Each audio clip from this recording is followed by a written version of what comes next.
Hello hi everyone, welcome to the trade minds crypto YouTube channel. நம்ம இந்த என்ன பார்க்க போகிறோம்னா டெய்லி அனலிஸ்ட், மார்க்கெட் அனலிஸ்ட் தான் வாங்க பார்ப்போம். அடுத்து எந்த கிரிப்டோ நம்ம பை பண்ணலாம், செல் பண்ணலாம் பார்ப்போம். இங்கே பார்த்தீங்கன்னா பிடிசி பாருங்கள், ஆல்மோஸ்ட் நம்ம சொன்ன இடத்துல ரெசிஸ்டன்ஸ் கிட்ட வந்து இப்போ வந்து ஒரு ஃபுல் பேக் டவுன் ஆகுது. சரி, இப்போ வந்து இதில் வந்து நம்ம செல் பண்ணலாமா இல்லை க்ளோஸ் பண்ணலாமா அப்படின்னு கேட்டிங்கன்னா, நான் என்ன பொறுத்தளவுக்கு என்ன சொல்லுவேன்னா, நீங்கள் உங்களோட பொசிஷனை க்ளோஸ் பண்ணுங்கள். ஏன்னா இங்கே பாருங்கள், இங்கே ஒரு எம் பேட்டர்ன் கிரியேட் பண்ணது ரெசிஸ்டன்ஸ் கிட்ட முடிஞ்ச அளவுக்கு இந்த பொசிஷன் க்ளோஸ் பண்ணிடுறது பெட்டர். ஒரு முக்கியமான விஷயம், எல்லாரும் பையிங்கில் ஏதாவது பொசிஷன் வச்சுருந்தீங்கன்னா அதை கொஞ்சம் பார்த்து வச்சுக்கோங்க. ஏன்னா பொசிஷன் வந்து இப்போ மார்க்கெட் வந்து டேர்ன் ஓவர் ஆகிற டைமிங். ஸோ அதனால் வந்து க்ளோஸ் பண்ண வேணாம், க்ளோஸ் பண்ணிக்கோங்க. சரி, ஓகே. எத்திரியத்தை பார்த்துருவோம். பட் பிடிசி செல்லிங்கில் இருந்தாலும் பட் இது மற்ற கிரிப்டோஸ்லாம் அந்தளவுக்கு இல்லை. எத்திரியம் வந்து பையிங்கில் தான் இருக்குது. இன்றைக்கி ஆல்மோஸ்ட் பார்த்தீங்கன்னா 3.75% இன்க்ரீஸ் ஆகிக்கிறான். இன்னும் கொஞ்சம் தூரம் போச்சுன்னா நம்ம போட்ட டார்கெட் வந்து அச்சீவ் ஆகிடும். தட்ஸ் ஏன்னா அதுக்கடுத்து பார்த்தீங்கன்னா நம்ம அதுக்கடுத்து கிரிப்டோ பார்ப்போம்.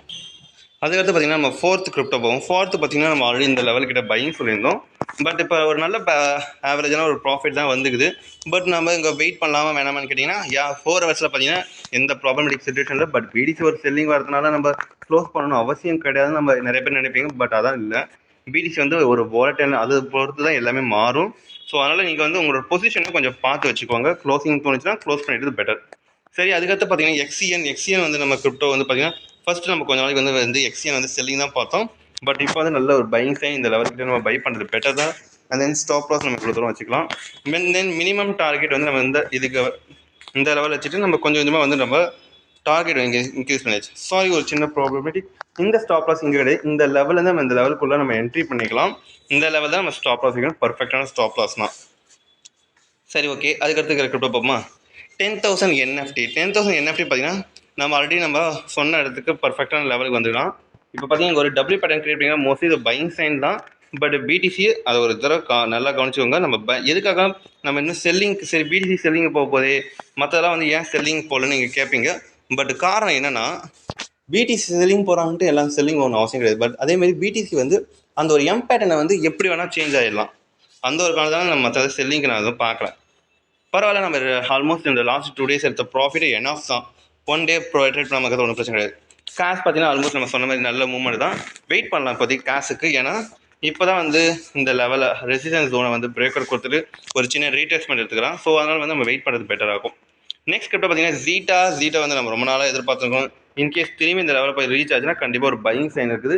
ஸோ முடிஞ்ச அளவுக்கு நம்ம ஜீட்டாவை பை பண்ணிக்கலாம். நல்லா வச்சுக்கோங்க. ஜீட்டா அந்த லெவலுக்கு தான் நம்ம பை பண்ணணும். அது வரைக்கும் நம்ம ஜீட்டாவை பை பண்ண வேண்டாம். சரி, ஸ்டாப் லாஸ் பார்த்தீங்கன்னா நம்ம ஸ்டாப் லாஸ் இந்த லெவல் வச்சுப்போம். அண்ட் தென் டார்கெட்டுன்னு சில பேருக்கு கேட்பீங்க. ஸோ டார்கெட்டுக்கு அங்கே பாருங்கள். இப்போ டேயில் பார்த்தீங்கன்னா டார்கெட் வந்து நம்ம மோஸ்ட்லி ஃபர்ஸ்ட் இனிஷியல் டார்கெட் பார்த்தீங்கன்னா இந்த லெவல் வைக்கலாம். அண்ட் தென் நம்ம கொஞ்சம் கொஞ்சமாக ட்ரையல் பண்ணிவிட்டு நம்மளோட டார்கெட் வந்து இவ்வளோ தூரம் வைக்கலாம். இது ரொம்ப பெருசுன்னு சில பேர் நினைப்பீங்க. பட் அப்படிலாம் நம்ம லாஸ்ட் 1000 பாங்க் பார்க்கும்போது உங்களுக்கே தெரியும். ஜாஸ்மி பார்த்தீங்கன்னா இப்போ தான் வந்து மார்க்கெட் வந்து கொஞ்சம் பிரேக் அவுட் கொடுக்குற ஜோனில் இருக்குது. இட்ஸ் ஓகே, நம்ம இந்த லெவலுக்கிட்ட இன்னும் ட்ரேட் ஆகும். வெயிட் பண்ணுவோம், க்ளோஸ் பண்ண வேண்டாம். டேயில் பார்த்தீங்கன்னா அந்தளவுக்கு பர்ஃபெக்டாக க்ளோசிங் இது காமிக்கலை. அண்ட் தென் 4 ஹவர்ஸில் பார்த்தீங்கன்னா ஒரு நல்ல வாலடைல் ஜோன் மாதிரி கிரியேட் ஆகிக்குது. ஸோ அதனால் வந்து நம்ம அதெல்லாம் உங்களுக்கு பார்த்தீங்கன்னா ஒரு டபுள் பேட்டர்ன் மாதிரி கிரியேட் ஆகிக்குது. நம்ம ஸோ நம்ம பையிங்லேயே வச்சுக்கிறது பெட்டர் தான். அதுக்கடுத்து நம்ம கிரிப்டோ பார்ப்போம். ஷிப் தௌசண்ட் பார்த்தீங்கன்னா இப்போ தான் இந்த லெவலில் ரீச் ஆகிக்கலாம். ஸோ வெயிட் பண்ணுவோம், க்ளோஸ் பண்ண வேண்டாம். நெக்ஸ்ட் கிரிப்டோ பார்த்தீங்கன்னா 1000 பாங்க் பார்த்தீங்கன்னா ஆல்மோஸ்ட் நம்ம நினச்ச மாதிரி 20 to 30% கிட்ட இன்க்ரீஸ் ஆகிக்குது. எக்ஸாக்ட்லி நெக்ஸ்ட் டார்கெட்டை ரீச் பண்ணிட்டான். ஸோ இதுக்கு மேலே வெயிட் பண்ண உங்களுக்கு விருப்பம். பட் ரெசிஸ்டன்ஸ் இருக்குது. ஸோ அதனால் நீங்கள் பார்த்துருக்கோங்க. கோட்டி யூஎஸ்டி நம்ம ஒரு நல்ல பேட்டர்னை கேட்டாங்க. இந்த இடத்துல வேணால் பை பண்ணலாம், கொஞ்சம் பெட்டர் தான். பட் ஸ்டாப் லாஸ் இந்த லெவலில் வச்சுக்கோங்க. டார்கெட் வந்து நம்மளோட டெலிகிராம் அந்த பர்சனல் கம்யூனிட்டியில் நம்ம போஸ்ட் பண்ணுவோம். அந்த இன்றைக்கான வீடியோ அவ்வளோதான். இந்த சேனல் உங்களுக்கு பிடிச்சிருந்தா சப்ஸ்கிரைப் பண்ணுங்கள், லைக் பண்ணுங்கள் இந்த வீடியோவை. இந்த மாதிரி டெய்லி அனலைஸ் வேணும் நம்ம டெலிகிராம் சேனல் ஜாயின் பண்ணிக்கோங்க. யூஎஸ்டி வேணால் காண்டாக்ட் பண்ணிக்கோங்க. அந்த உங்களுக்கு பர்சனல் சிக்னல்ஸ் வேணால் காண்டாக்ட் பண்ணிக்கோங்க.